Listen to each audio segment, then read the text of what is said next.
मरने के बाद जो संस्कार होना चाहिए तो भी उसमें सदगति हो जाता है, वो प्रेत मुक्ति नहीं। अब प्रेत बना, गोकर्ण जी महाराज को मालूम पड़ा, वो तो यात्रा करने चले गए थे, तुमको नहीं मालूम पड़ा किस स्थिति में तुम्हारा भाई मर गया।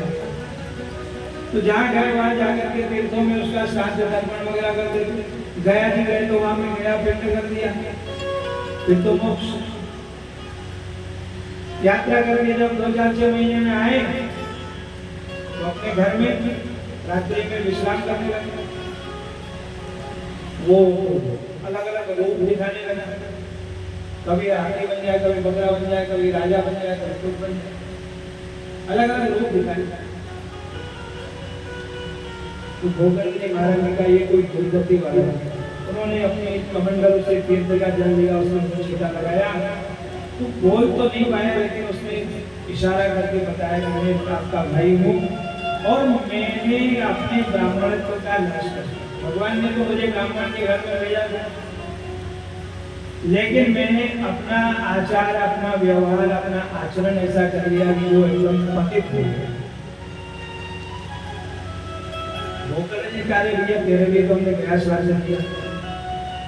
महाराज 100 गया श्राद्ध करने से भी मेरी मुक्ति नहीं हो सकती, इतने मेरे पाप हो गए।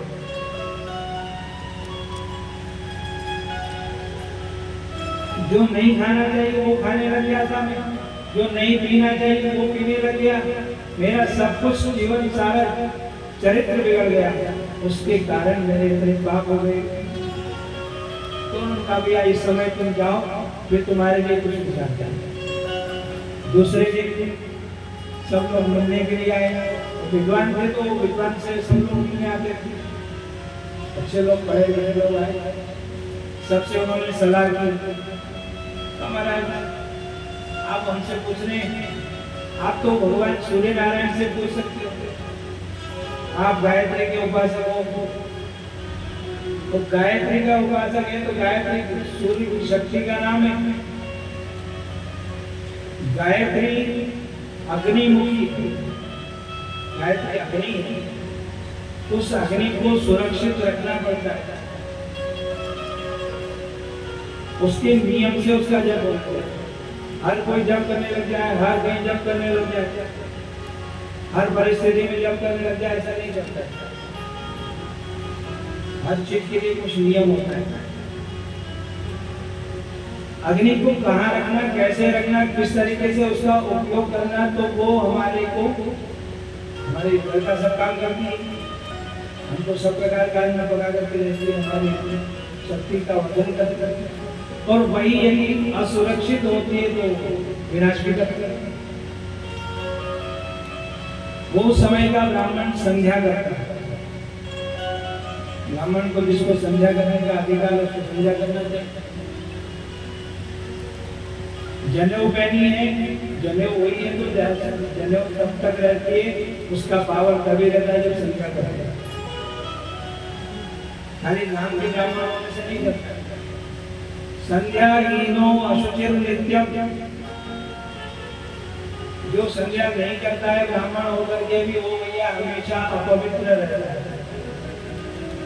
जनेऊ होना चाहिए, शिखा होनी चाहिए, ये एरियल है, चोटी जो होती है ना वो एरियल है,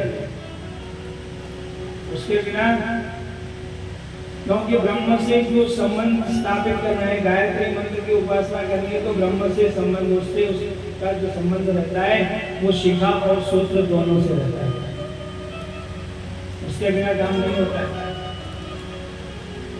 इसलिए संध्या करना आवश्यक है, संध्या करना ही चाहिए। उसके बिना आप कितने ही पूजा पाठ करो, कितना ही गायत्री जप करोगे, लोगों को पूछते तो बोलते महाराज खाली संध्या तो नहीं कर पाते हैं, लेकिन गायत्री की माला जप जरूर करते हैं, हनुमान चालीसा पढ़ते हैं, सुंदरकांड पढ़ते हैं, दुनिया भर का पाठ करते हैं, वो सब जीरो है।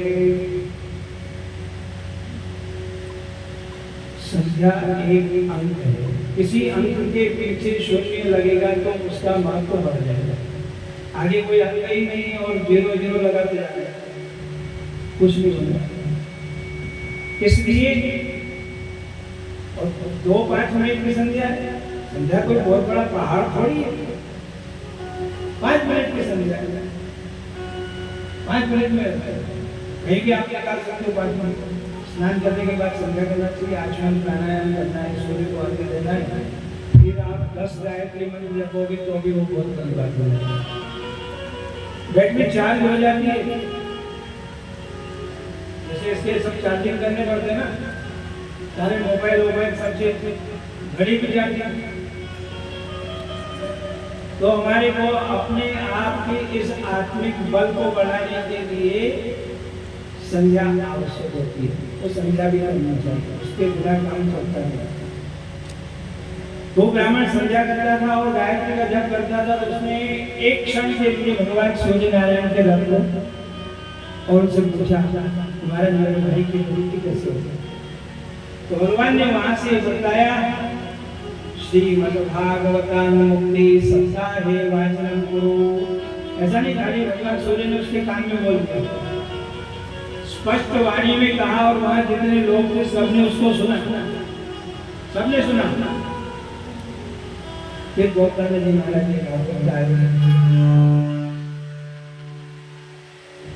उस भागवत के आयोजन से धुंधकारी का मोक्ष हुआ। उपवास लगाया हुआ है, ये प्रतीकात्मक है। वहां जो उपवास था वो ऐसा था कि पोला था, कोगला, और वो प्रेत जो था वायु के रूप में उसके अंदर आकर के बैठ गया। पहले दिन की कथा हुई तो उसकी स्पष्ट शब्द हुआ, उठने की आवाज आई उसके कान। दूसरे दिन, तीसरे दिन, ऐसे 7 दिनों में उसका मोक्ष। दिव्य स्वरूप की प्राप्ति हुई, और उस दिव्य स्वरूप की प्राप्त होने पर उसने भागवत की जयजयकार की और कहा कि ये भागवत प्रेत पीड़ा विनाशिनी, प्रेत पीड़ा का विनाश करने वाली है, धन्य है ये भागवत। उसका मोक्ष हुआ। भैया गोकर्ण जी महाराज ने बहुत सारे बार उन्होंने भागवत की। आखिर में उन विमान चाल, उसके लिए एक विमान आया था, तो विमान चाल को से पूछा, भैया सुनने वाले इतने लोग बैठे और विमान एक लाए, हमारा सुनना तो सबने, लेकिन मनन केवल ऐसा